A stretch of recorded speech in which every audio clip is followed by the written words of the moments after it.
네이버에서 AP투자연구소를 검색하시고 홈페이지로 들어오세요. 김영재 소장이 매일매일 실시간으로 추천 종목과 시황 분석을 진행하며 장 마감 후 결산 내역도 투명하게 공개하고 있습니다. 주식이 어렵고 종목 찾기가 힘든 분들을 위해 무료로 진행하고 있습니다. 네, 안녕하십니까. AP투자연구소의 강바울 전략팀장입니다. 지금부터 시작하는 기업 분석 내용은 모두 개인적인 견해이므로 전부 다 예측은 할 수 없지만 조금이나마 시청자분들의 투자에 도움을 드리기 위해 영상을 제작하게 되었습니다. 지금부터 촬영하는 영상은 종목 추천 영상이 아닌 주관적인 종목 리뷰 및 분석이기 때문에 그 점을 참고해 주시고 시청해 주시면 감사하겠습니다. 오늘 살펴볼 기업은 이제 해성DS라는 기업이고요. 코드 번호는 195870이 되겠습니다. 현재 시간 5월 14일 금요일 오후 3시 13분을 지나가고 있는 시점에서 시작해 보도록 하겠습니다. 먼저 이제 해성DS라는 기업에 대해 간략하게 먼저 소개를 해드리자면요. 해성DS는 해성그룹 계열의 리드프레임 및 반도체 패키징용 서브스트랙트를 제작 판매하고 있는 그런 기업이라고 보시면 될 것 같고요. 해성DS 같은 경우에는 아무래도 차량용 반도체 품귀 현상이 조금 심해질수록 어느 정도 수혜를 받을 수 있는 그런 기업이라고 말씀드릴 수 있겠고요.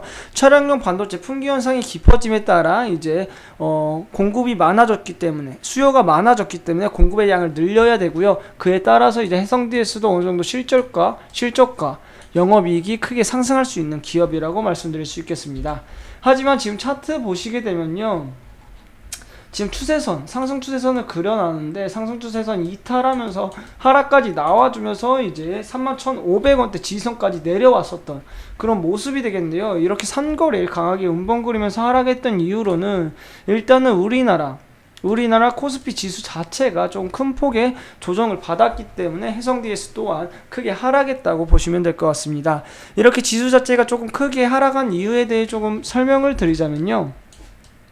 아무래도 이제 미증시의 영향을 많이 받았다고 말씀드릴 수 있겠는데 미국의 이제 3대 지수가 3거래일 연속해서 하락을 했습니다. 이제 인플레이션 우려감이 깊어짐에 따라서 3거래일 연속해서 하락을 했고요. 그에 따라서 우리나라 지수도 영향받으면서 3거래일 하락한 모습입니다. 그래도 다행히 전일 미증시 같은 경우에는 반등을 주게 되면서 우리나라 지수에도 긍정적인 영향 미치면서 오늘 반등 나와주고 있는 모습이라고 말씀드릴 수 있겠는데요. 이렇게 지수 자체가 조금 반등이 나와 주었기 때문에 해성DS도 약간 반등 나오면서 오늘 2% 정도 상승하고 있는 모습이라고 할 수 있겠습니다. 하지만 이 위쪽에 상승 추세선을 이탈했기 때문에 반등이 나와 주더라도 이 상승 추세선에 닿게 되면은 어느 정도 저항 받으면서 다시 내려올 수도 있기 때문에 한 번에 뚫어내는지 아니면 저항 받고 그 다음번에 뚫어내는지 이 부분 조금 유심히 지켜보셔야 될 것 같습니다. 해성DS 같은 경우 재무 상황 살펴보시게 되면요. 이제 1분기 실적이 컨센서스를 상회하는 실적이 나오면서 이때 4월 15일 날 나오면서 좀 강세 보이면서 상승했기 때문에 이 해성DS 같은 경우에 2분기에 어느 정도 실적이 받쳐주어야지 좀 더 강하게 모멘텀 받으면서 위쪽에 다시 한번 상승 추세선 안쪽까지 들어갈 수 있겠다라고 말씀을 드릴 수 있겠습니다. 그렇기 때문에 일단 2분기 실적 나오게 된다면 이에 따른 모멘텀 받는지 좀 지켜보시고요. 그리고 지금 차량용 반도체 품귀 현상이 아직도 깊어지고 있기 때문에 그에 따라서 이제 반도체 관련 모멘텀이 생기는지 조금 유심히 지켜보시고요. 21일날 이제 한미 정상회담을 하는데 그 전에 20일날 또다시 반도체 관련 이제 이야기를 한다고 하니 그 부분 조금 유심히 지켜보셔야 될 것 같습니다. 21일날 현지 시간으로 21일날 한미 정상회담을 하는데 그 하루 앞날인 20일날 현지 시간으로 20일날 이제 미국 상무부가 주관하는 반도체 대책 화상회의에 이제 삼성전자를 불렀다고 하는데요. 그때 이제 반도체 관련해서 어떤 이슈들과 어떤 모멘텀이 발생되는지 그 부분 조금 유심히 지켜보시면 좋을 것 같습니다.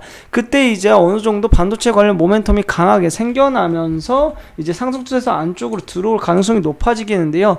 그렇기 때문에 그 20일날 어떤 이야기들이 오가는지 그러한 모멘텀들이 어떻게 발생하는지 이러한 부분에 대해서 조금 유심히 지켜보시면 좋을 것 같습니다.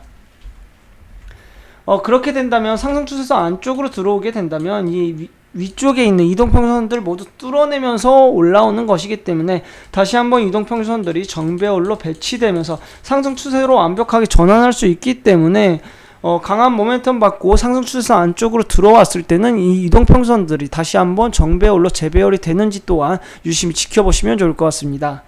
다음은 이제 투자자별 매매 동향 한번 살펴보도록 하겠습니다. 투자자별 매매 동향 살펴보시게 되면 외국인 같은 경우 어제 매도를 했고요. 기관은 매수했던 모습입니다. 오늘은 외국인 기관 모두 매수세로 나서면서 이렇게 양봉 그려내고 있는데요. 이렇게 오늘처럼 외국인과 기관이 동시에 매수를 해 주어야지 양봉 그리면서 계속해서 반등 상승 이어나갈 수 있기 때문에 외국인과 기관이 계속해서 매수세 유지해 주는지 이 부분 또한 지켜보시면서 외국인과 기관의 흐름 살피시면 될 것 같습니다.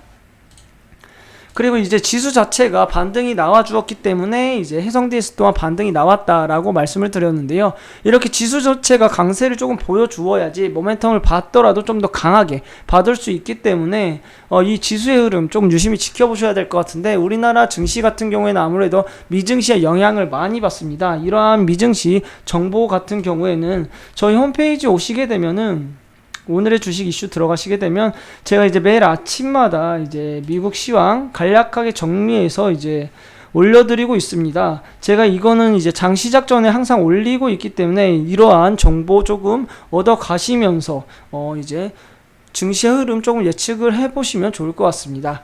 이러한 정보뿐만 아니라 이제 저희 소장님께서 무료로 종목도 추천해드리고 있기 때문에 이러한 무료 추천 종목이나 주식 관련 정보 얻고 싶으시면은 좀 필요하시다 하면은 저희 홈페이지 방문해 주시면 좋을 것 같습니다.